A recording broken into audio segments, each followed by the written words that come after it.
সাদাকাতুল ফিতর কিভাবে আদায় করব, কি দিয়ে আদায় করব। আসলে সাদাকাতুল ফিতর আমরা ইসলামিক ফাউন্ডেশন কর্তৃক নির্ধারিত একটা সংখ্যা বলে দেওয়া হয়, যেটা আটার দামের উপরে নির্ভর করে বলা হয়। এটা প্রত্যেক বছর এটা কম বেশি হয়, উঠানামা করে, 170 টাকা, 110 টাকা। আমরা নিজেরা যদি ইসলামিক ফাউন্ডেশনের দিকে তাকিয়ে না থেকে বরং শরীয়তের মানদণ্ডে আমি যদি সাদাকাতুল ফিতর আদায় করতে চাই, এটা আপনাকে অনেক দামি করবে আল্লাহর কাছে। প্রিয় ভাইয়েরা, সাদাকাতুল ফিতর আমি আপনি দেই, কেন দেই? এটার মধ্যে আছে তু'মাতুন লিল মাসাকিন, মিসকিনদের জন্য খাদ্য আছে এই সাদাকাতুল ফিতরের ভিতরে। আর তুহরাতান লিস-সাইমি মিনাল লাগওয়ি ওয়ার রাফাথ, রোজাদারের যে ত্রুটি বিচ্যুতি, অনেক সময় রোজা রেখেও কিছু ভুল ত্রুটি হয়ে গেছে, অন্যায় হয়ে গেছে, এই গুনাহগুলো আল্লাহ তাআলা মাফ করে দিবেন সাদাকাতুল ফিতরকে দিয়ে। প্রিয় ভাইয়েরা, আর আল্লাহ তাআলা আপনার এই অর্থ দিয়ে আরেকজনের খাদ্যের যোগান দিবেন, খাদ্যের চাহিদা পুরা করবে। তো দুইটা পরিমাপ বলা হয়, এটা আমরা না বোঝার কারণে প্রত্যেক বছর ইসলামিক ফাউন্ডেশনের দিকে তাকায় থাকি। একটা হচ্ছে 1 সা, আরেকটা হচ্ছে অর্ধ সা। এই যে আমরা এই যে মুষ্টি বলি, এই মুষ্টিটা আর কি, হ্যাঁ, এই 1 সার পরিমাপ আমরা নির্ধারণ করে নিতে পারি, আর অর্ধ সার পরিমাপটাও আমরা নির্ধারণ করে নিতে পারি।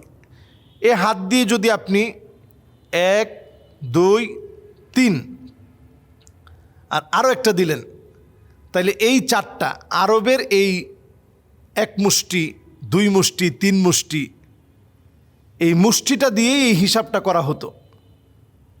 তখন তো আমরা যেভাবে পরিমাপ করি এরকম পরিমাপ খুব কম ছিল, পণ্য দিয়ে পণ্য বেচাকিনি হতো। তো এইভাবে তারা হাত দিয়ে এইভাবে মুষ্টি করে করে দিত। তো সেই যুগে খেজুর দেওয়া হতো, পনির দেওয়া হতো, কিশমিশ দেওয়া হতো। তো 3 কেজি 600 গ্রাম, হ্যাঁ, এই পরিমাণ যদি আপনি আটারটা নির্ধারণ করেন তাহলে হয়তো কম আসবে, আটার দাম কম। আপনি যদি এটা কিশমিশ দিয়ে চিন্তা করেন তাহলে দাম কিন্তু অনেক আসবে, 3 কেজি 300 গ্রাম, এর চাইতে একটু বেশি কম, তাহলে কিন্তু অনেক চলে আসবে। এরপরে যদি আপনি খেজুর দিয়ে দিতে চান, সুযোগ আছে। খেজুরের মধ্যে এমন খেজুর আছে যেই খেজুরের দাম, আজোয়া খেজুর, যে খেজুরের দাম 1200 টাকা, এমন খেজুর আছে 2000 টাকা কেজি, এমন খেজুর আছে যেটা 3000 টাকা কেজি। তাহলে আপনি যদি 3.5 কেজি খেজুরের মূল্য নির্ধারণ করেন তাহলে 6000 টাকার উপরে প্রায় 7000 টাকা কিন্তু আপনি দিতে পারবেন। এইভাবে করে যদি আমরা দেওয়ার চেষ্টা করি তাহলে একজন 7000 টাকা দিতে পারবো। কিশমিশ দিয়ে চিন্তা করলে আপনি যদি ভালো মানের কিশমিশ হিসাব করেন তাহলে 2200 টাকা হিসাবে আপনি দিতে পারবেন। পনির দিয়ে আপনি দিতে পারবেন।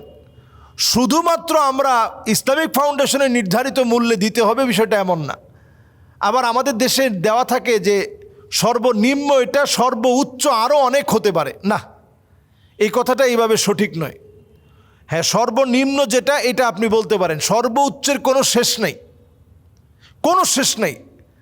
আমি সোফা টাওয়ার থেকে একবার 1 কেজি খেজুর নিয়েছি 200 দিরহাম দিয়ে। আমার একজন ব্যক্তিকে আমি হাদিয়া দিব, ওনার জন্য আনছি।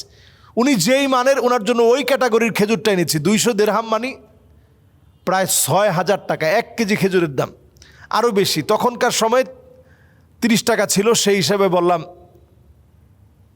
যে আপনাদের কাছে 200 দিরহাম মানে 6000 টাকা।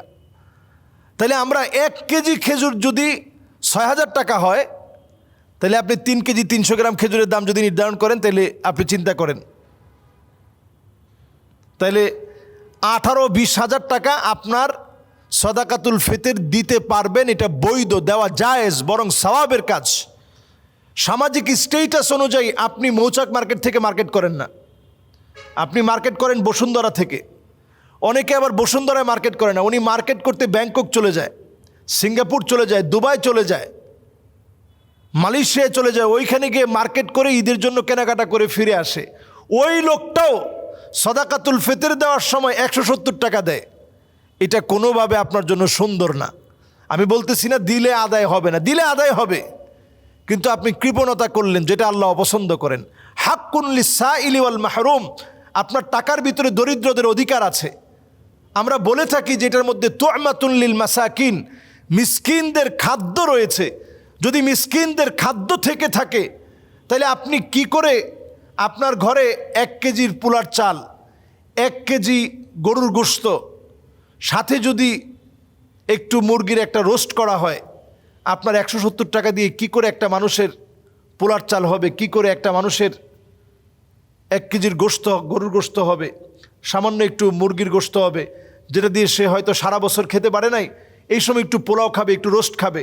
আপনার রুটিনে আপনি প্রতি সপ্তাহে খাচ্ছেন, এই মানুষটা যেটা আপনার টাকা দিয়ে, আপনার অর্থ দিয়ে একবেলা হয়তো ভালো একটা খাবার খাবে, ওইটার যোগান যদি আপনার টাকা দিয়ে না আসে, তাহলে কেমন করে আপনার সাদাকাতুল ফিতর আদায় হবে? এজন্য যারা সাদাকাতুল ফিতর দেওয়ার নিয়ত করেছেন, আমরা আমাদের সন্তানাদি, পরিবার পরিজন প্রত্যেকের সাদাকাতুল ফিতর আমরা আদায় করব, একটা বড় অংশ দেওয়ার চেষ্টা করব। আলহামদুলিল্লাহ, আমি গর্ব করে বলি, আমি প্রত্যেক বছর এটা বাড়ানোর চেষ্টা করি, এবং এটা কখনো আমরা ভালো একটা খেজুরের হিসাব করে দিই, এতে করে আল্লাহ তাআলা আমাদের বরকত কমায় নেয়, বরকত বাড়িয়ে দিয়েছে। এবছরে ইনশাআল্লাহ সাদাকাতুল ফিতর আমরা আমাদের সামাজিক স্ট্যাটাস অনুযায়ী, যে যে স্ট্যাটাসে বসবাস করে তার স্ট্যাটাস অনুযায়ী আমরা আমাদের আশেপাশের লোকদেরকে দিব, আত্মীয় স্বজনদেরকে দিব, গরিবদেরকে দিব, পাড়া প্রতিবেশীদেরকে দিব, আমাদের ইভেন কাজের লোক যার হয়তো সাদাকাতুল ফিতর যার উপরে আবশ্যক না, তার দিতে হয় না, তাকে আপনি একবেলার খাবারের টাকাটা দিয়ে দেন। তাকে যদি আপনি 2-3 হাজার টাকা দেন, তাহলে সে সুন্দর একটা ঈদের জামা কিনতে পারবে, সে এই টাকাটা দিয়ে সুন্দরভাবে ঈদটা কাটাতে পারবে। আল্লাহ তাআলা সাদাকাতুল ফিতর দিয়ে এই জিনিসটাই চান। আল্লাহ আমাদেরকে বোঝার তৌফিক দান করুক।